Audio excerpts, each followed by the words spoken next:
Good evening मेरे प्यारे साथियों, स्वागत है फिर से आप लोगों का आपके favourite YouTube channel RBC online classes में। स्वागत करते हैं सभी का, खुशामदीद करते हैं, जियानु कहते हैं, मोस्ट वेलकम करते हैं मेरे प्यारे साथियों। आज ये सभी जितने भी साथी हैं आप लोगों के जोड़ लीजिए।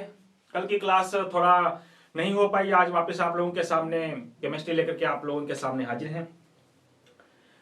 कल थोड़ी तबीयत थोड़ी सी नाजुक थी, इसलिए आप लोगों के क्लास को थोड़ा विराम दे पाए थे हम लोग। आ जाइए मेरे प्यारे साथी जल्दी से, ताकि दोबारा वापस अपनी क्लास को दोबारा स्टार्ट कर दें। जहां तक हम लोगों ने पिछली क्लास की वीडियो जहां तक देखी थी तुम लोगों ने, उसके आगे अपने लेकर के चलेंगे अपने, है ना। और नो डाउट ये एक दो दिनों के अंदर या हो सकता है इस वीक में आप लोगों का ये चैप्टर जो है वो फिनिश हो जाएगा। और उसके बाद में फिर अपना जो नेक्स्ट चैप्टर जो है वो अपने स्टार्ट कर देंगे ना, छोटा चैप्टर। तो मेरे प्यारे साथियों चलिएगा, जहां तक हम लोगों ने पिछली वीडियो को देखा था, तो पिछली वीडियो में मैंने जाते जाते बेटा जी आप लोगों को कुछ क्वेश्चंस दिए थे। आई थिंक मे बी आप लोगों ने उनका आंसर दे दिया होगा, है ना। कर लिए थे क्या आप लोगों ने? तो पहला क्वेश्चन क्या था बेटा जी, B6-2 संभव नहीं है जबकि ALF6 2- संभव है। मतलब ये बनता नहीं है, सॉरी ये, और ये बन जाता है, इसका कारण क्या है? और दूसरा था CCl4 possible but PbCl4 possible नहीं है, और इनकी ऑक्सीजन संख्या निकालनी थी आपको। मेरे ख्याल से आप लोगों ने इनको कर लिया होगा। तो अगर मैं आपको पहले का आंसर बताऊं मेरे प्यारे साथियों, तो पहले का आंसर आप लोगों ने क्या लिखा होगा, देखना जरा सामने। जो BF क्या है, 6 है क्या? हाँ, BF6 2- नहीं बनता, लेकिन ALF6 जो है ये पॉसिबल है। इसका कारण क्या है बेटा? इसका कारण क्या है कि जो बोरॉन है ना बेटा, बोरॉन आता है 5 नंबर पे। अगर 5 नंबर पे आता है तो उसका इलेक्ट्रॉनिक विन्यास होगा बेटा 1s2 2s2 2p1। ये इसका इलेक्ट्रॉनिक विन्यास होगा। अच्छा, बात करते हैं अपने एल्यूमिनियम की। एल्यूमिनियम आता 13 नंबर पे, तो उसका इलेक्ट्रॉनिक विन्यास अगर लिखें तो 1s2 2s2 2p6 3s2 3p1। ये इसका इलेक्ट्रॉनिक विन्यास होता है। ये होता है कि नहीं होता? बिल्कुल होता है।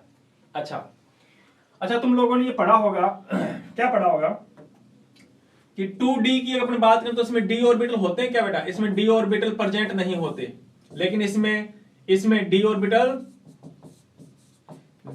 प्रेजेंट होते हैं इसमें। So in the boron d orbital is not present, but in the aluminium d orbital is present. अगर इसमें d ऑर्बिटल नहीं है तो बेटा जी ये d ऑर्बिटल का यूज नहीं कर पाएगा, है ना, केवल pp का यूज कर पाएगा। तो d ऑर्बिटल इसमें एब्सेंट होते हैं, इसलिए ये नेक्स्ट d ऑर्बिटल का यूज नहीं कर पाता। इसलिए केवल और केवल ये BF4- तो बना लेता बेटा, लेकिन BF6 नहीं बना पाता। एवं ही बात होगी यहां पर भी एल्यूमिनियम की, कि जो एल्यूमिनियम है उसमें देखो d ऑर्बिटल प्रेजेंट होता है, और d ऑर्बिटल प्रेजेंट होने की वजह से मेरे प्यारे साथियों ये d ऑर्बिटल का यूज भी कर लेता है, इसलिए ये ALF4 भी बना लेता है और ALF6 का भी फॉर्मेशन कर लेता है। बात आ गई समझ में? तो मेरे ख्याल से आपको ये पता चल गया होगा कि बोरॉन में d ऑर्बिटल एब्सेंट होते हैं, so it's can't use next orbital. बोले तो d ऑर्बिटल का यूज नहीं कर सकता, अरे है ही नहीं तो कैसे यूज करेगा ये। सो ये BF6 का फॉर्मेशन नहीं करता, लेकिन ये कर लेता है। मेरे ख्याल से समझ में आ गया होगा आप लोगों को। अच्छा, दूसरा क्वेश्चन क्या था तुम्हारा? ये पहला क्वेश्चन है। दूसरा क्वेश्चन ये था कि CCl4 तो बन जाता है, लेकिन PbCl4 नहीं बनता। आपने पढ़ा होगा इनर्ट पेयर इफेक्ट, कार्बन अपनी वैलेंसी शो करता है बेटा जी +4 या -4, इसलिए ये CCl4 का फॉर्मेशन कर लेता है। यहां पे +4 दिखा रहा है ये वैलेंसी, लेकिन Pb जो है ये Pb बेटा जी क्या वैलेंसी शो करता है? +2 वैलेंसी शो करता है ये। अगर +2 शो करता है तो जो Pb है वो PbCl2 का फॉर्मेशन तो कर लेता है, लेकिन PbCl4 का फॉर्मेशन नहीं करता, बिकॉज इसकी ऑक्सीडेशन वैलेंसी बोलूं या ऑक्सीडेशन नंबर बोलूं +2 होता है। तो अक्रिय युग्म प्रभाव के कारण Pb जो होता है वो +4 नहीं बल्कि +2 ऑक्सीडेशन नंबर शो करता है, और +2 ऑक्सीडेशन नंबर शो करने की वजह से बेटा जी मेरे प्यारे साथियों ये PbCl2 का तो फॉर्मेशन कर लेता है, लेकिन PbCl4 का फॉर्मेशन नहीं कर पाता। अच्छा, इसके अलावा मेरे प्यारे साथियों आप लोगों ने ये कुछ क्वेश्चंस दिया था और आप लोगों को ऑक्सीडेशन नंबर फाइंड करना था। जैसे यहाँ पे ऑक्सीडेशन नंबर फाइंड करोगे तो बोरोन का कितना निकल करके आएगा, +3 निकल करके आएगा। यहाँ पे अगर फाइंड करोगे तो -4 निकल करके आएगा बेटा जी। यहाँ पे पीबी का +2 निकल करके आएगा और यहाँ पे इसका +4 निकल करके आएगा, है ना। ये ऑक्सीडेशन नंबर निकाल लोगे, कोई दिक्कत नहीं। तो मेरे ख्याल से आप लोग इनका ऑक्सीडेशन नंबर भी आप लोग आसानी से फाइंड कर सकते हो। निकालना आता कि नहीं आता? हाँ, चलो एक का बता देता हूं मैं, एक का किसी का बता देता हूं। चलो यहाँ पे बता देता हूं। जैसे मान लो बेटा तीसरा पॉइंट है अपना, SiO2 में Si का निकालना है, तो जिसका ऑक्सीडेशन नंबर निकालना हो तो उसको x मानते हो आप। फिर बात करते हैं ऑक्सीजन, कितने ऑक्सीजन है बेटा? 2 है। अच्छा, ऑक्सीजन पे चार्ज कितना होता है? -2 बराबर इस पूरे कंपाउंड पे कोई चार्ज नहीं है तो 0। ये आ गया माइनस का, इसके साथ गुना किया तो -4 बराबर 0, -4 उधर जाएगा तो मेरे प्यारे साथियों +4 आ जाएगा। कोई डाउट? तो मेरे ख्याल से आप लोगों को ऑक्सीडेशन नंबर भी तुम लोगों को निकालना आ गया होगा। ठीक है जी। हाँ, चलिए नेक्स्ट इसके आगे चलते हैं अपने, अब इसके आगे चलेंगे अपने। तो पिछली क्लास में तुम लोगों ने कुछ क्वेश्चंस दिए थे, वो क्वेश्चंस आप लोग डिस्कस कर लिए। आज अपने स्टार्ट करते हैं बेटा जी इसकी केमिकल प्रॉपर्टीज। जी हाँ, ग्रुप नंबर 13 की केमिकल प्रॉपर्टीज। तो हेडिंग डालिए बेटा,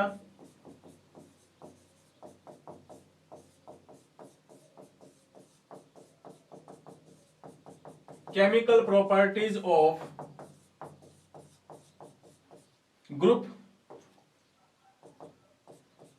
14। ग्रुप 14 की अगर अपने बात करें तो मेरे प्यारे साथियों ग्रुप नंबर 14 की केमिकल प्रॉपर्टीज आप हम डिस्कस करेंगे अपने। ग्रुप नंबर 14 में कौन कौन आता है पता है आपको? कार्बन की फैमिली आती है ना। कार्बन है, सिलिकॉन, जर्मेनियम, टिन और लेड। ये आते हैं कि नहीं आते हैं? याद है इनके नाम आपको? जैसे इसका नाम लेड है मेरे प्यारे साथियों, ये टिन, जर्मेनियम, ये सिलिकॉन, ये कार्बन। तो मेरे ख्याल से इनके नाम आपको पता होंगे। आज अपने इसकी डिस्कस करने वाले हैं केमिकल प्रॉपर्टीज, है ना। केमिकल प्रॉपर्टीज के बाद में बेटा जी अपने पढ़ेंगे कार्बन के कंपाउंड और सिलिकॉन के कंपाउंड। लगभग 4-5 टॉपिक हमारे और बचे हुए हैं, काफी बड़े बड़े। तो आइए आज अपने डिस्कस करेंगे बेटा जी chemical properties of the group number 14। करें स्टार्ट, आ जाओ। तो नंबर 1, पॉइंट नंबर पहला है मेरे प्यारे साथियों, जैसे तुमने ग्रुप नंबर 13 की केमिकल प्रॉपर्टीज पढ़ी थी ना, लगभग जस्ट वैसी की वैसी है हमारी ये, है ना। तो आ जाओ, पहले करते हैं रिएक्ट विद O2। O2 से क्रिया देखो आप, करें स्टार्ट, आ जाओ। तो बेटा जी ग्रुप नंबर 14 का कोई भी एलिमेंट अगर ऑक्सीजन के साथ रिएक्ट हो जाए तो ऑक्सीजन के साथ रिएक्ट होने पर बेटा जी क्या बनाएगा? वो ऑक्साइड का फॉर्मेशन करेगा। क्या बनाएगा? ऑक्साइड का फॉर्मेशन करेगा। और इसके द्वारा जो बनाया गया जो ऑक्साइड है, यह याद रखना, या तो मोनोऑक्साइड का फॉर्मेशन होगा और या मेरे प्यारे साथियों डाइऑक्साइड का फॉर्मेशन हो जाता है। So when the group number 14 elements are react with the oxygen, then they form of the two types of the oxide, monoxide और dioxide। जब ये ऑक्सीजन के साथ क्रिया करेंगे तो बेटा जी 2 टाइप के ऑक्साइड बनेंगे, या तो मोनोऑक्साइड बनेगा या डाइऑक्साइड बनेगा। एग्जांपल देखो जरा सामने, जैसे कार्बन की रिएक्शन करवा दें अपने ऑक्सीजन के साथ में तो बनेगा CO2। कार्बन की मात्रा ज्यादा ले ली, ऑक्सीजन की मात्रा लिमिट ले ली हम लोगों ने, तो बनेगा बेटा जी कार्बन मोनोऑक्साइड। देखो ये कार्बन डाइऑक्साइड नाम है इसका, है ना, कार्बन डाइऑक्साइड गैस होती है ये कार्बन मोनोऑक्साइड है जो काफी पॉइजनस नेचर की होती है। पढ़ेंगे अपने कि क्यों होती है कार्बन मोनोऑक्साइड।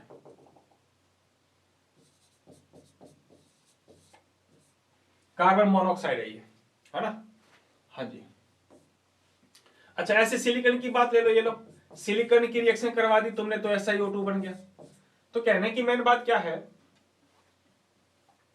ये सिलिकॉन डाइऑक्साइड है, कि जब हमारे ग्रुप नंबर 14 के जो एलिमेंट है जनरली वो ऑक्सीजन के साथ क्रिया कर लेते हैं, तो जनरली ऑक्सीजन के साथ क्रिया करने पर क्या बनाते हैं, ऑक्साइड का फॉर्मेशन करते हैं, है ना। इनके द्वारा बनाए गए ऑक्साइड जो होते हैं बेटा जी डाइऑक्साइड या मोनोऑक्साइड का फॉर्मेशन करते हैं। जैसे पीबी की बात करें तो पीबी की रिएक्शन अगर तुमने इसके साथ करवा दी तो बेटा जी बन जाएगा PbO2, है ना, जो लेस स्टेबल होता है। लेकिन पीबी ऑक्सीजन के बारे में अगर अपने बात करें मेरे प्यारे साथियों, तो लेड मोनोऑक्साइड जो बना है ये हाईली स्टेबल होता है, ठीक है ना, इसकी स्टेबिलिटी थोड़ी कम होती है और इसकी स्टेबिलिटी थोड़ी ज्यादा होती है। तो मेरे ख्याल से आपको ये पता चल चुका होगा कि जो हमारे ग्रुप नंबर 14 के एलिमेंट्स जो है अगर वो ऑक्सीजन के साथ रिएक्शन हो जाती है तो ऑक्सीजन के साथ रिएक्ट होकर के ये जनरली ऑक्साइड का फॉर्मेशन करते हैं, मोनोऑक्साइड या डाइऑक्साइड। बात समझ में आ गई? कर लो आप लोग, स्क्रीनशॉट ले लो, लेना चाहते हो तो इसका जल्दी से। चलो नेक्स्ट आगे चलते हैं, ले लिया होगा आपने। नेक्स्ट आगे चलते हैं अपने अगला पॉइंट है सेकंड पॉइंट। अगली पॉइंट देखो बेटा जी, आगे डिस्कस करते हैं अपने किसके साथ रिएक्शन,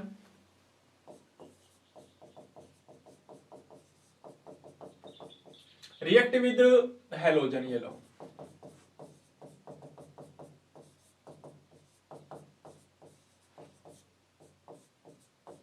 हैलोजन से क्रिया करवाते हैं मेरे प्यारे साथियों, करवाएं। आ जाओ। हैलोजन का मतलब तो आपको पता है, ग्रुप नंबर 17 के जो एलिमेंट्स होते हैं वो हमारे हैलोजन के एलिमेंट्स होते हैं, है ना, तो उनके बारे में अपने डिस्कस करेंगे। आ जाओ।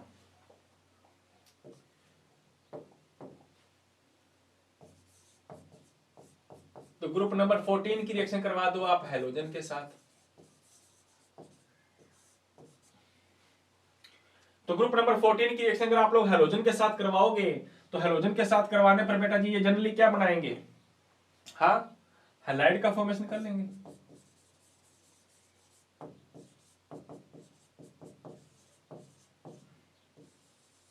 हैलाइड का फॉर्मेशन कर लेते हैं। बात आगे समझ। अच्छा, इनके द्वारा जो हैलाइड बनाए जाते हैं ना बेटा, जनरली वो बनाए जाते टेट्रा हैलाइड। टेट्रा हैलाइड का फॉर्मेशन होगा। लेकिन कुछ ऐसे हैं जो डाई हैलाइड का भी फॉर्मेशन कर लेते हैं, डाई हैलाइड का फॉर्मेशन भी कर लेते हैं। यानी कि ग्रुप नंबर 14 का एलिमेंट अगर हैलोजन के साथ रिएक्ट होगा तो या तो वो बेटा जी EX4 या EX2 का फॉर्मेशन करेगा, टेट्रा हैलाइड और या फिर डाई हैलाइड। जैसे कार्बन की रिएक्शन करवाओ आप Cl2 के साथ तो CCl4 बन जाएगा कि नहीं बन जाएगा? ये लो CCl4 कार्बन टेट्राक्लोराइड। ये लो सिलिकॉन की रिएक्शन करवाई तुमने Cl2 के साथ तो बन गया हमारा SiCl4। लेकिन मेरे प्यारे साथियों Pb की अगर अपने बात करें तो Pb इसके साथ रिएक्ट होकर के क्या बनाता है, PbCl2 या PbCl4 का फॉर्मेशन नहीं करेगा। तो कहने की मेन बात जो है कि ग्रुप नंबर 14 के जो एलिमेंट हैं जनरली हैलोजन से क्रिया करेंगे तो हैलोजन के साथ रिएक्ट होकर के मेरे प्यारे साथियों जनरली ये टेट्रा हैलाइड बनाते हैं। लेकिन लेड की अगर अपने बात करें तो मेरे प्यारे साथियों जो लेड है वो +2 ऑक्सीडेशन नंबर शो करने की बजाय +2 ऑक्सीजन संख्या शो करने के कारण ये PbCl2 का फॉर्मेशन करता है। तो मेरे ख्याल से आपको पता चल चुका होगा ये कि +4 वैलेंसी ये शो करते हैं, ये नीचे वाला +2 वैलेंसी शो करता है, इसलिए वो 4 बना लेते हैं, ये PbCl2 का फॉर्मेशन कर लेता है। बात आ रही समझ में? आसान है, कोई दिक्कत नहीं है। देखो आसान हर चीज होती है, अगर आप लोग इसके टच में रहोगे तो आप लोगों को बेटा जी सब चीजें आसान लगेंगी आपको। लेकिन अगर अपने बाई चांस मान लो अगर किसी चीज को अपने छोड़ दिया, आप लोग उसकी रिवाइज नहीं कर रहे हो, रिपीट नहीं कर रहे हो, तो फिर आप लोगों को समस्या आने वाली है। हाँ, सुनने में ये आ रहा है कि आप लोग बार बार मेरे को कमेंट बॉक्स में कहते रहते हो कि सर जल्दी करवाओ सिलेबस। सिलेबस बेटा जी हो रहा है, होता भी जाएगा और हो भी जाएगा।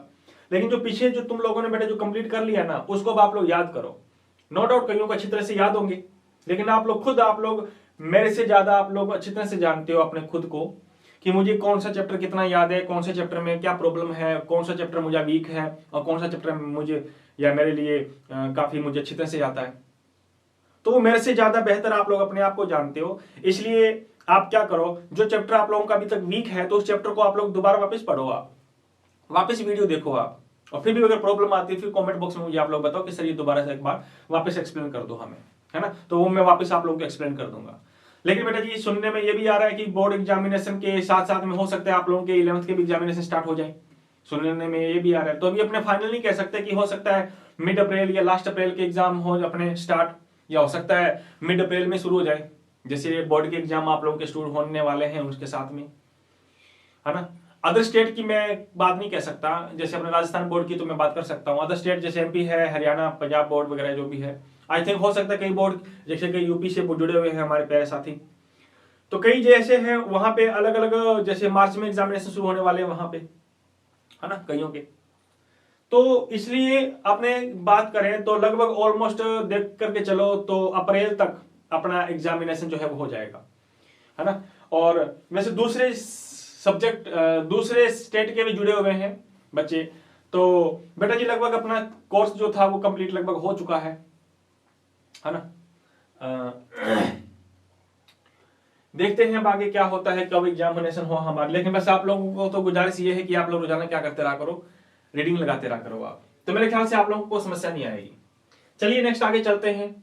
नंबर 3 हेडिंग डालो बेटा जी, तीसरी, number 3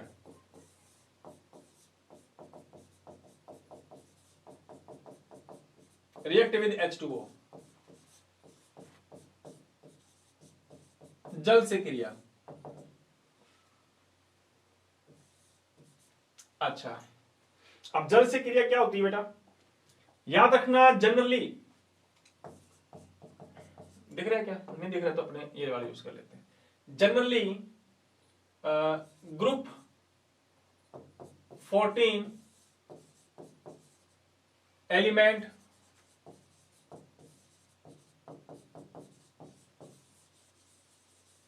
can't be react with water. Generally group number 14 के एलिमेंट जल से क्रिया नहीं करते बेटा। हाँ जनरली मैंने बताया ना आपको, करते जनरली क्या मतलब करते नहीं, ये लो आप लोग लिख लो क्या, है ना। हाँ जनरली तो छोड़ो, जनरली का मतलब तो बहुत ज्यादा हो जाएगा, है ना। Group number 14 elements can't be react with the water molecule, लेकिन एक्सेप्शन, एक एक्सेप्शन है बेटा, है ना। एक एक्सेप्शनल है, क्या एक्सेप्शनल, एक्सेप्शनल है अपवाद है बेटा जी SN, हाँ टिन, ये वाटर के साथ जुड़ जाता है, ये वाटर के साथ रिएक्ट हो जाता है। हाँ tin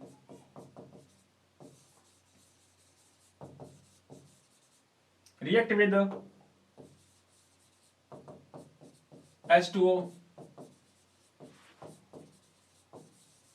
then the form SnO2, तो ये टिन ऑक्साइड का फॉर्मेशन कर लेता है ये, और कोई जुड़ता नहीं है वाटर के साथ। हाँ बाकी सारे के सारे जो होते हैं बेटा जी वो इनएक्टिव होते हैं, जस्ट किसके प्रति, वाटर के प्रति, जैसे कार्बन हुआ, सिलिकॉन हुआ, है ना, ये जनरली वाटर के साथ रिएक्ट नहीं होते। लेकिन एक्सेप्शनल एक है हमारा ये SN टिन, ये जो है ये वाटर के साथ रिएक्ट हो जाए। अच्छा इसको तुमने अगर वाटर के साथ रिएक्ट करवा दिया तो मेरे प्यारे साथियों ये वाटर के साथ रिएक्ट होकर बनाता है टिन ऑक्साइड, प्लस में हाइड्रोजन गैस रिमूव कर देता है, ये लो टिन ऑक्साइड का फॉर्मेशन करता है, ये टिन ऑक्साइड बन गया ये हमारा, ये लो। हाँ टिन डाइऑक्साइड भी कह सकते हो, है ना। हाँ तो मेन बात ये है हमारी कि जनरली ग्रुप नंबर 14 के एलिमेंट्स वाटर के साथ कोई बिहेव दिखाते नहीं है, कोई बिहेव नहीं होता है इनका, अर्थात रिएक्शन नहीं करते।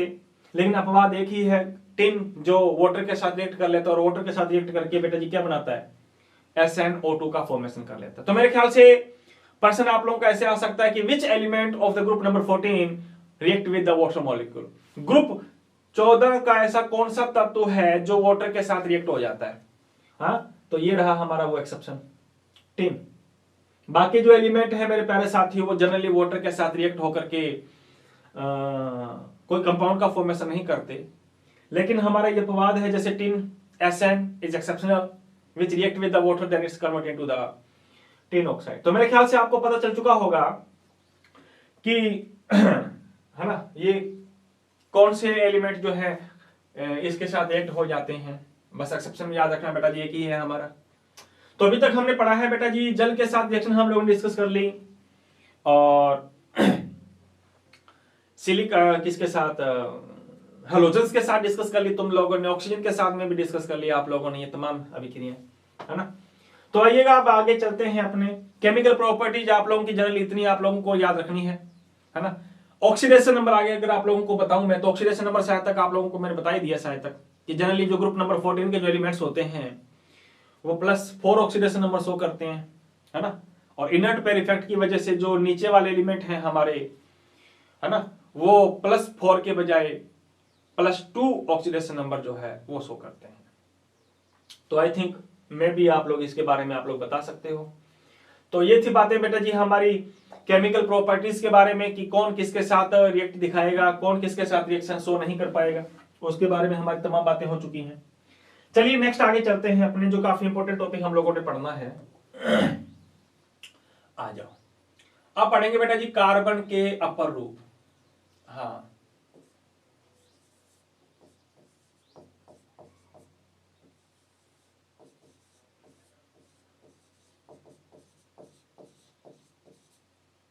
एलोट्रोपस ऑफ कार्बन।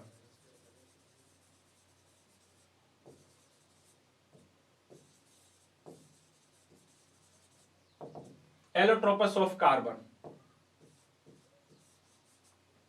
कार्बन के अपर रूप, इसके बारे में हमारी क्लासेस रहेगी। देखो कार्बन तो आपको पता है कि कार्बन का मतलब क्या होता है।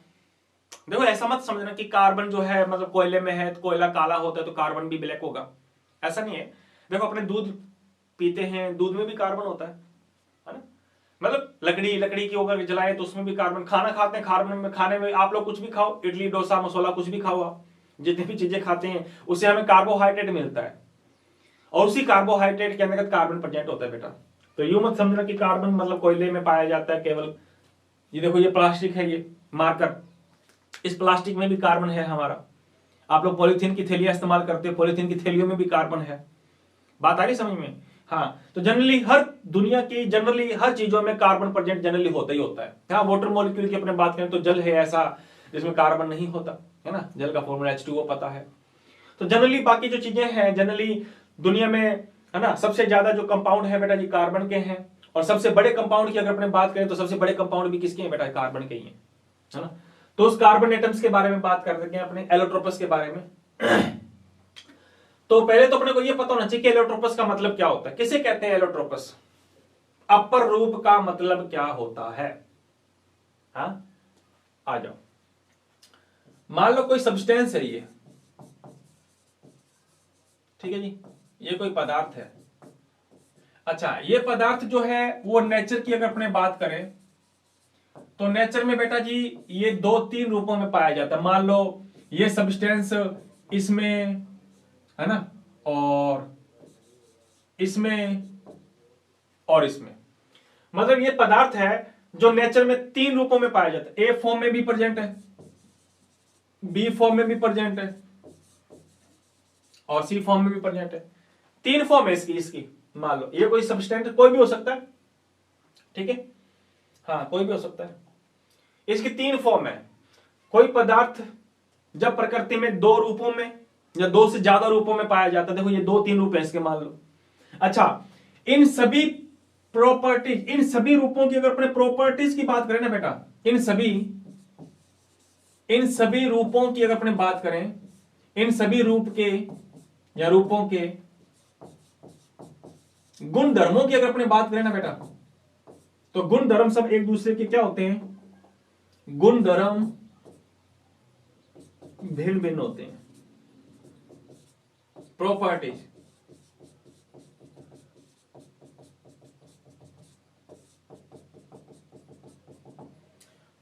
जो होती है वो डिफरेंट डिफरेंट रहती है। तो जब कोई सब्सटेंस नेचर में 2 फॉर्म में या 2 से ज्यादा फॉर्म में पाया जाता हो, और उन सभी फॉर्म की प्रॉपर्टीज क्या हो बेटा, डिफरेंट डिफरेंट हो, सभी प्रॉपर्टी एक दूसरे की अलग अलग हो। अपने यहां पे केवल फिजिकल प्रॉपर्टी नहीं बल्कि केमिकल प्रॉपर्टी होनी चाहिए, वो भी डिफरेंट डिफरेंट हो। So when any substance find in 2 or more than 2 form and the properties of the 2 or more than 2 forms are different to each other, that's known as allotropous। उन पदार्थों को तुम क्या कहोगे, उनको, इनको बोलोगे एलोट्रोपस, अपर रूप बोलेंगे इनको। यानी कि सब्सटेंस तो एक ही है लेकिन वो नेचर में 2-3 फॉर्म में पाया जाता है, और इन सभी फॉर्म्स के गुण धर्म क्या होंगे बेटा? अलग अलग होंगे, प्रॉपर्टीज अलग अलग होगी। तो उन रूपों को आप क्या बोलोगे? अपर रूप। इसको क्या बोलोगे? अपर रूप। बात समझ में आई? तो लिखना चाहो तो लिख सकते हो बेटा, हिंदी में आप लोगों, मैं लिखवा देता हूं, ये लीजिए, अपने मार्क यूज करते हैं ये वाला। जब कोई पदार्थ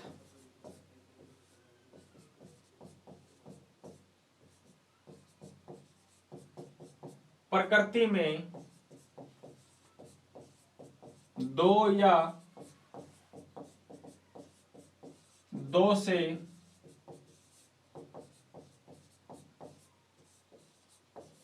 अधिक रूपों में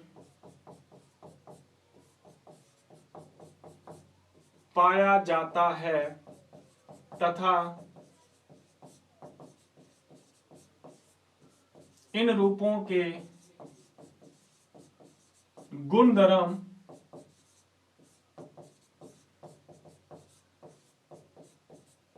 एक दूसरे से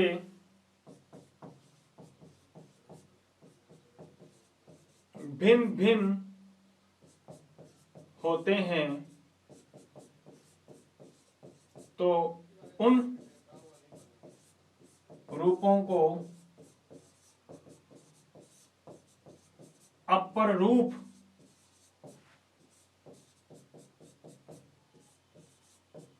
कहा जाता है। क्या कहा जाता है? अपर रूप कहा जाता है। When any substance find in two or more than two form in the nature which have the properties different to each other, that's known as allotropous. I again repeat, when any substance find in two or more than two form which have different properties to each other, that's known as allotropous. जब कोई पदार्थ दो या दो से अधिक रूपों में प्रकृति में पाया जाता है, उन सभी गुण धर्मों, सभी रूपों के गुण धर्म क्या हो बेटा? एक दूसरे से डिफरेंट डिफरेंट हो, तो उन रूपों को आप क्या बोलोगे? एलोट्रोपस आप लोग बोलोगे, अपर रूप आप लोग बोलोगे। क्लियर है बात? तो मेरे ख्याल से आप लोगों को ये पता चल चुका है कि एलोट्रोपस का मीन क्या होता है। मैंने कहा आप लोगों को यहाँ पे प्रॉपर्टीज, ये प्रॉपर्टीज केवल फिजिकल प्रॉपर्टीज ही नहीं होगी बेटा जी, और फिजिकल के साथ साथ आप लोगों की केमिकल प्रॉपर्टीज भी डिफरेंट डिफरेंट होगी। इस बात को याद रखना, है ना? Which have physical and the chemical properties different to each other, that's known as allotropes. Clear है?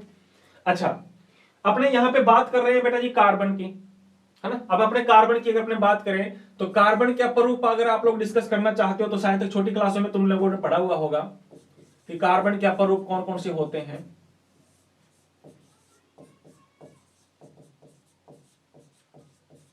एलोट्रोपस of the carbon.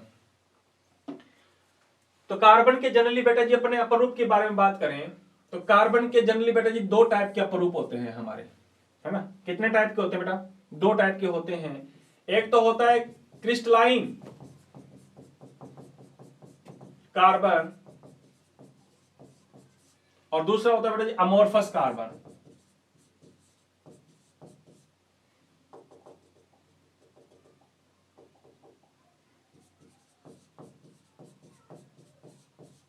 Amorphous carbon, इसको बोलते हैं बेटा जी अक्रिस्टलीय कार्बन। क्लियर है? और ये पढ़ा होगा तुमने शायद तक 9th क्लास में या फिर 8th क्लास में, जो भी है। और ये है हमारा क्रिस्टल कार्बन।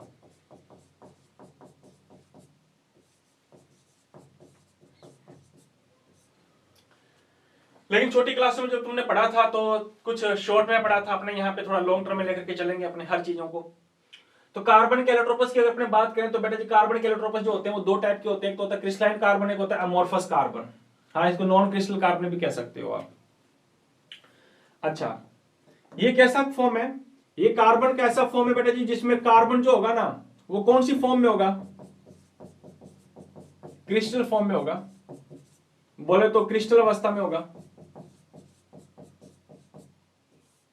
क्रिस्टलीय अवस्था।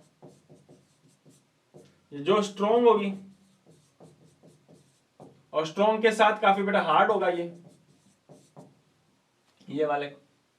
और इसमें जो कार्बन है ना बेटा वो कार्बन नॉन क्रिस्टलाइन फॉर्म में होगा, नॉन क्रिस्टल के फॉर्म में होगा। बात आ गई समझ में? नॉन क्रिस्टल फॉर्म में होगा, है ना। और सॉफ्ट होगा, ये सॉफ्ट होगा, बोले तो हार्ड नहीं होगा ये, है ना, लचीला होगा, सॉफ्ट होगा। और वीक होगा, आप लोग लिख सकते हो, ये हार्ड नहीं होता, ज्यादा स्ट्रॉन्गेस्ट नहीं होता ये, तो वो अमोर्फस कार्बन है हमारा, ठीक है। अच्छा, एग्जाम्पल की अगर अपने बात करें बेटा जी, तो क्रिस्टल कार्बन में बेटा जी 3 एग्जाम्पल आते हैं हमारे। कितने? 3। पहला आता है बेटा डायमंड, जिसको बोलते हैं अपने हीरा। एक होता है बेटा जी ग्रेफाइट,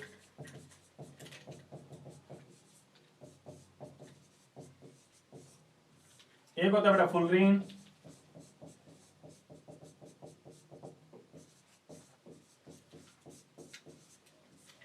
तो ये कार्बन के 3 एलोट्रोपस नहीं कहते अपने को, इनको बोलते हैं क्रिस्टलीय कार्बन के एग्जाम्पल। ये एग्जाम्पल है क्रिस्टलीय कार्बन है।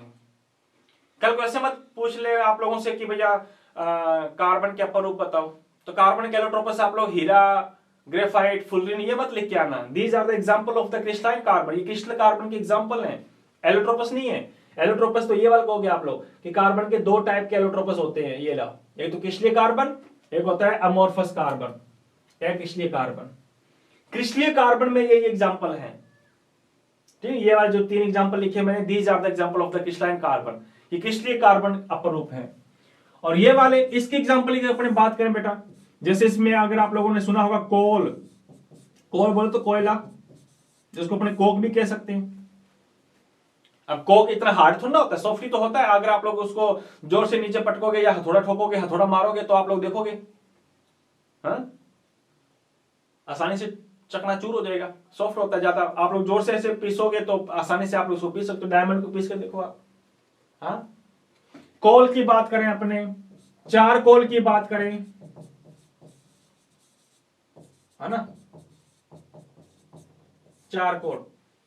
चारकोल का मतलब होता है जैसे मान लीजिए किसी को जलाने पर अपने बाद, जलाने के बाद में चाहे प्लांट्स को जलाओ चाहे एनिमल को जलाओ, जलाने के बाद में उस जो वेस्टेज मिलता है अपने को, वही हमारा क्या कहलाता है? चारकोल कहलाता है बेटा। आगे बात समझ में? हाँ, कोल हो गया, चारकोल हो गया। तो ये वाले जो एग्जांपल है, ये किसके एग्जांपल है बेटा? अमोर्फस। स्मोक हो गया, ये लो स्मोक, धुआं। धुएं में भी कार्बन नहीं होता क्या? बिल्कुल होता है। उसको पकड़ के देखो, हार्ड लगेगा, स्ट्रॉन्ग लगेगा क्या? नहीं, सॉफ्ट ही होते हैं यार ये। तो बेटा कार्बन के एलोट्रोपस की अगर अपने बात करें तो कार्बन के ये 2 टाइप के एलोट्रोपस होते हैं, क्रिस्टलाइन और अक्रिस्टलाइन या फिर अमोर्फस। क्रिस्टल में ये 3 एग्जांपल आते हैं, इसमें ये इतने एग्जांपल आते हैं। आगे बात समझ में? अपने को ये नहीं पढ़ना, अपने को ये पढ़ने, ध्यान रखना। क्रिस्टलाइन कार्बन जो है ये हमारे सिलेबस में दिया हुआ है, जिसको हम लोगों ने क्या करना है बेटा जी? डिस्कस करना है। तो आइएगा स्टार्ट करते हैं अपने क्रिस्टलीय कार्बन को अंदर तीनों बातें, है ना। आ जाओ, तो हेडिंग डालो बेटा जी। मैं मार्कर चेंज कर लेता हूं, ये इस मार्कर से लिखते हैं अपने। तो नया टॉपिक है हमारा, टॉपिक हेडिंग डाल लो।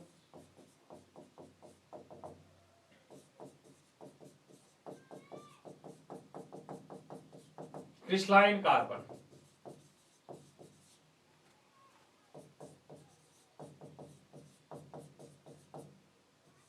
क्रिस्टलीय कार्बन यानी कि ऐसा कार्बन जिसमें कार्बन एटम जो है वो काफी हार्ड होगा, मजबूत होगा, स्ट्रॉन्ग होगा। अगर स्ट्रॉन्ग होगा तो मेरे को लगता है बेटा जी इनका मेल्टिंग पॉइंट, बॉइलिंग पॉइंट जो होगा वो अमोर्फस क्रिस्टलाइन की तुलना में क्या होगा बेटा? ज्यादा होगा, है कि? क्योंकि ये ज्यादा हार्ड है, मजबूत है। तो ये वाले जो होंगे वो अमोर्फस की तुलना में बहुत ज्यादा मजबूत होते हैं, हार्ड होते हैं, कठोर होते हैं। इसलिए इनका ज्यादा इस्तेमाल इनका किया जाता है, ज्यादा यूज में इनको लेते हैं अपने, उनको अपने यूज में नहीं लेते, बहुत कम यूज में लेते हैं उनको अपने। तो आइएगा क्रिस्टलाइन कार्बन की अपने बात करते हैं। तो उसमें अगर लिखना चाहो तो बेटा ये 1-2 पॉइंट अगर आप लोग लिखना चाहो तो लिख सकते हो। पॉइंट नंबर पहला, है ना, इन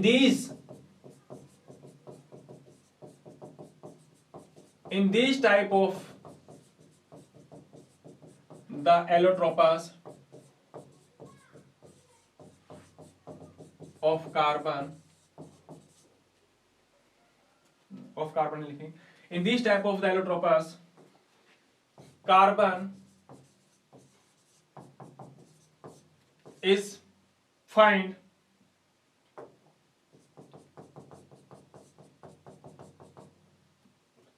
इन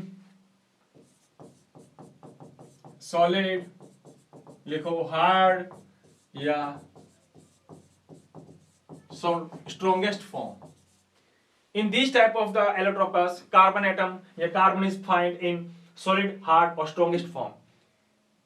ऐसे अपर रूप है जिसमें जो कार्बन मिलेगा वो हार्ड फॉर्म में मिलेगा, कठोर फॉर्म में मिलेगा, मजबूत फॉर्म में मिलेगा, है ना, ठोस अवस्था में मिलता है। ये पहले से कार्बन है ना। हाँ, these have maximum melting point, है ना, मेल्टिंग पॉइंट, मेल्टिंग पॉइंट, यानी कि इनका जो मेल्टिंग पॉइंट होगा वो क्या होगा बेटा, वो ज्यादा होगा, गलनांक बिंदु उनका ज्यादा होगा, आसानी से मेल्ट नहीं हो पाएंगे, ये जल्दी से पिघल नहीं पाते ये।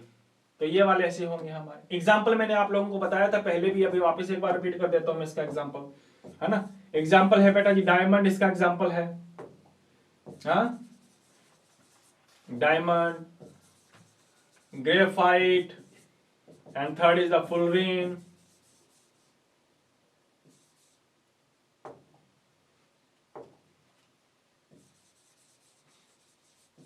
फुलरीन। ये तीन एग्जाम्पल जो है ये इसके एग्जाम्पल आते हैं। तो एक एक को लेकर के चलेंगे अपने, उनकी प्रॉपर्टीज भी पढ़नी है अपने को, स्ट्रक्चर भी पढ़नी है, कुछ इंपॉर्टेंट बातें भी पढ़नी है, कुछ फैक्ट भी पढ़ने हैं, और साथ में इनके यूजेस भी पढ़ने हैं। तो एक एक को लेकर के चलते हैं अपने। तो आइए सबसे पहले बात करते हैं अपने डायमंड के बारे में।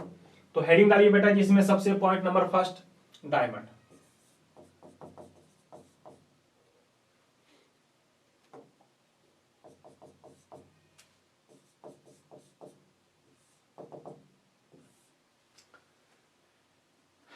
पढ़ा होगा अपने छोटी क्लासों में, बस अपने पहले लिखने का तरीका देखो बेटा। सबसे पहले लिखोगे इसकी प्रॉपर्टी, हाँ, प्रॉपर्टीज। प्रॉपर्टीज के बाद में लिखेंगे कुछ इसके इफेक्ट, फिर बनाएंगे स्ट्रक्चर। स्ट्रक्चर बनाने के बाद में बेटा जिसके लिखेंगे यूजेस। तो ये लिखने का तरीका रहेगा अपना। पहले क्या लिखेंगे अपने प्रॉपर्टीज, फिर कुछ फैक्ट लिख देंगे अपने इसके, फिर स्ट्रक्चर बना लेंगे, और स्ट्रक्चर बनाने के बाद में अपने डिस्कस करेंगे इसके यूजेस। ठीक है, तो आइए पहले अपने इसकी प्रॉपर्टीज डिस्कस करते हैं। प्रॉपर्टीज में पॉइंट नंबर पहला बेटा, जो डायमंड है ये कार्बन एलोट्रोपस का सबसे प्योर फॉर्म है, ये है ना। हाँ, diamond is the pure allotropes of the carbon atom. Carbon अपर रूप का सबसे शुद्ध रूप अगर आपसे पूछा जाए तो सबसे शुद्ध, सबसे बढ़िया, सबसे हार्ड, सबसे स्ट्रॉन्गेस्ट फॉर्म अगर आपसे पूछी जाए कार्बन एलोट्रोपस की तो वो होगी कौन सी, ग्रेफाइट। मैं बात कर रहा हूं स्ट्रॉन्गेस्ट की, याद रखना, थर्मल स्टेबिलिटी की बात नहीं कर रहा हूं मैं, उसमें रूप से स्थायित्व की बात नहीं कर रहा मैं बात कर रहा हूं हार्डनेस की। ठीक है ना, तो लिख लेना पहले पहला पॉइंट, हीरा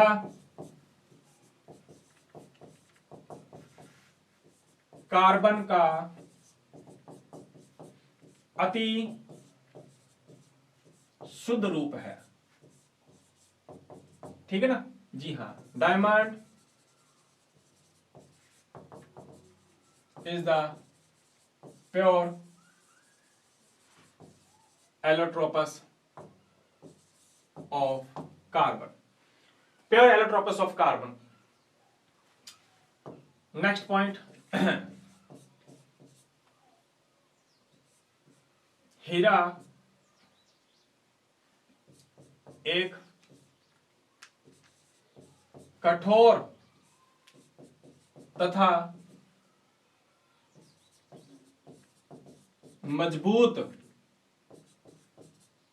रूप है। रूप लिखो या पर रूप लिखो, है ना। Diamond is hard and strongest form.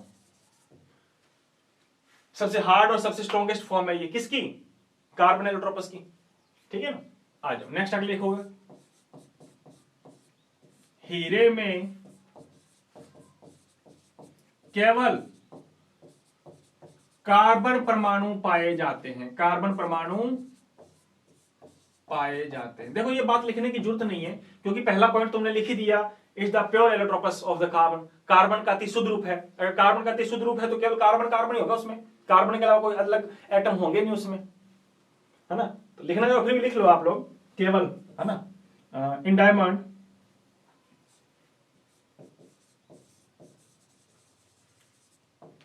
Only C atoms are present. केवल किसके एटम होते हैं बेटा? केवल कार्बन के ही परमाणु इसमें पाए जाते हैं और किसी अदर एटम्स के परमाणु इसमें पाए नहीं जाते। देखो आजकल अपने जो डायमंड है ना बेटा, वो डायमंड जनरली नेचुरल बनता है ना, लेकिन आजकल अपने इसको आर्टिफिशियल तौर पे भी बनाया जाता है। आजकल देखो अब डायमंड की कितनी चीजें अपने जनरली मिलती हैं, है ना। अब कई चीजें मतलब डायमंड है तो कम से कम कॉस्टली तो बहुत ज्यादा होगा, बहुत ज्यादा कॉस्टली होगा। तो डायमंड वैसे तो जनरली नेचुरल मिलता है, लेकिन आजकल हमारे पास ऐसी टेक्निक आ चुकी है जिसके थ्रू अपने उतना टेम्परेचर उतना प्रेशर दे करके अपने आज आर्टिफिशियल डायमंड भी बना सकते हैं अपने। और जो आर्टिफिशियल जो डायमंड बनाया है वो नो डाउट दिखता बिल्कुल नेचुरल की तरह ही है, लेकिन वो आर्टिफिशियल है ना। आर्टिफिशियल अलग चीज होता है, नेचुरल चीज अलग होती है। तो ठीक है, मतलब कुछ डायमंड्स नेचुरल काफी अच्छे होते हैं और कुछ डायमंड आज हमने आर्टिफिशियल तौर पे भी बनाए जा चुके हैं। तो उनका भी आजकल अपने ऑर्नामेंटल्स हीरे जवाहरात बनाने में इनका इस्तेमाल करते हैं अपने। तो खैर बात अलग है हमारी। तो डायमंड में केवल कार्बन परमाणु ही पाए जाते हैं। डायमंड जो होता है बेटा भी काफी मजबूत होता है। अगला पॉइंट लिखना है, हीरे में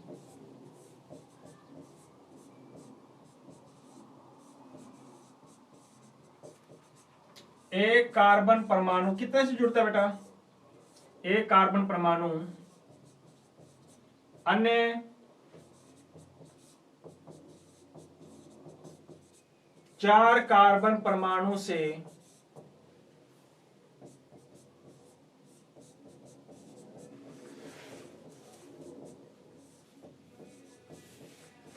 संयोजित होता है। देखो क्या लिखा मैंने, in the diamond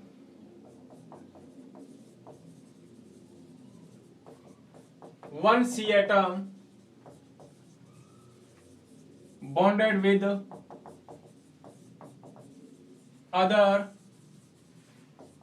4 C atom।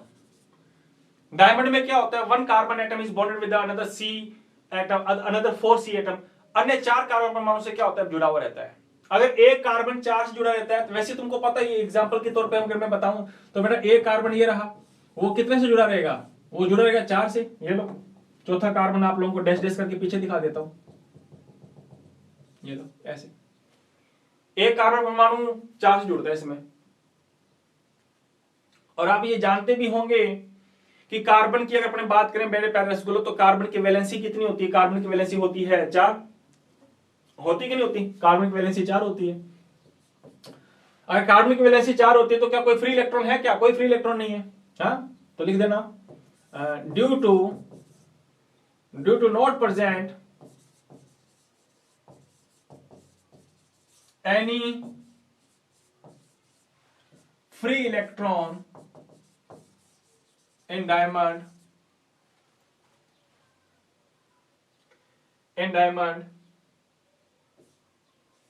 so it's behave as a insulator of electricity। कोई भी मुक्त इलेक्ट्रॉन इसमें नहीं पाया जाता, है ना। कोई भी बेटा जी क्या नहीं पाया जाता? मुक्त मतलब फ्री। मुक्त इलेक्ट्रॉन नहीं होने के कारण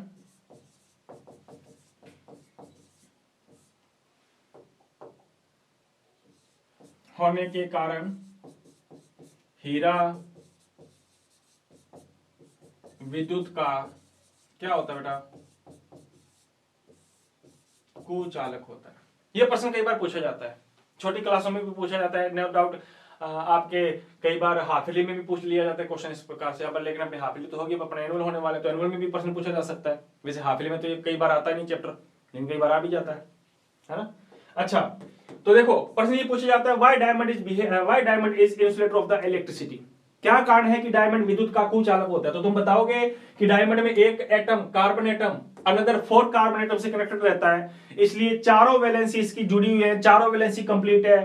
चारों वैलेंसी कंप्लीट तो उसमें कोई भी फ्री इलेक्ट्रॉन नहीं पाया जाता, कोई भी फ्री वैलेंसी नहीं है, कोई भी फ्री इलेक्ट्रॉन नहीं है। सो ये हमेशा विद्युत का कुचालक होगा, या कुचालक को आप तुम लोग लिख सकते हो बेटा जी अचालक। क्या कह सकते हो? अचालक। तो मेरे ख्याल से आपको पता चल चुका होगा कि डायमंड विद्युत का अचालक क्यों है, किस लिए है। बात समझ में आई? तो देखो आज अपने केवल कार्बन के इलेक्ट्रोपस शुरू किए हैं, जिसमें हम लोगों ने हीरे के बारे में डिस्कस किया है आज, तो है ना। और धीरे धीरे ये इलेक्ट्रोपस अपने अगली क्लास में कंप्लीट कर देंगे, जिसमें डायमंड के साथ में ग्रेफाइट और ग्रेफाइट के साथ में अपने फुलरिन को भी स्टार्ट करेंगे। तो आज हम लोगों ने ग्रुप नंबर 14 की बेटा जी केमिकल प्रॉपर्टीज को बेखूबी के साथ में हमने पढ़ा है, और केमिकल प्रॉपर्टीज में कुछ एक्सेप्शंस भी आए थे, वो एक्सेप्शंस भी आप लोगों को याद रखने हैं, है ना। और इसके अलावा फिर अपने कार्बन के इलेक्ट्रोपस आ जाएगा, और कार्बन के इलेक्ट्रोपस के बाद में अपने कार्बन के कुछ कंपाउंड्स अपने पढ़ लेंगे। मतलब टोटल मिलाकर के अगर अपने बात करें तो आगे आने वाली बेटा जी लगभग 3-4 वीडियो और होगी अपनी, जिसके अंतर्गत अपने ये चैप्टर जो है वो फिनिश कर देंगे अपने, है ना। देखो जैसे मैंने चैप्टर नंबर 13 आप लोगों को करवाया था थोड़ा फास्टली, 13वां नहीं, कौन सा एस ब्लॉक करवाया था आपको ना, 10वां चैप्टर। तो उसमें कुछ नोट्स आप लोगों को साथ में प्रोवाइड करवाए थे मैंने, तो उसके हिसाब से जल्दी जल्दी वो चैप्टर हो गया था। वैसे अगर ये करवाता तो ये भी जल्दी हो जाता था, लेकिन अपने आज लिख लिख के इसको अपने आसानी से याद कर रहे हैं। अगर आप लोग भी लिख रहे हो, लिख लिख के अगर आप लोग करोगे तो आप लोगों को भी ये चैप्टर जो है वो आसानी से याद हो जाएगा। अदरवाइज मैं अभी पीडीएफ डाल देता यहाँ पे, और आप लोगों को मैं एक्सप्लेन कर देता सीधा कि ये चीज ऐसा है, तो प्रॉब्लम आती है अपने को समझने में। लेकिन अगर इस प्रकार से अगर आप लोग एक्सप्लेनेशन करवाऊं तो शायद तक में भी आप लोगों को अच्छा लगेगा होगा, और आप लोग नोट्स भी बनाते होंगे मेरे प्यारे रसगुल्लो, है ना, और बनाते भी रहना, है ना। तो चलिएगा बेटा जी आज की क्लास को अपने यहीं पे विराम देते हैं, और अगली क्लास में अपने पूरा इलेक्ट्रोपस कंप्लीट कर देंगे, और आई थिंक में भी हो सकता है इलेक्ट्रोपस कंप्लीट करने के बाद में कार्बन के कंपाउंड भी स्टार्ट करते हैं अपने, तो वो अगली क्लास में रहेगा अपना। ठीक है बेटा जी, तो हंसते रहना, खिलखिलाते रहना, मुस्कुराते रहना। मिलते हैं अपने कल की क्लास में, और कल आप लोग आला मत बोलना, तो कल भी अपने जो है इस इलेक्ट्रोपस के बारे में जो काफी इंपॉर्टेंट टॉपिक है उसको अपने फिनिश कर देंगे। ठीक है बेटा जी, मिलते हैं कल। तो आज के लिए जय हिंद, जय भारत।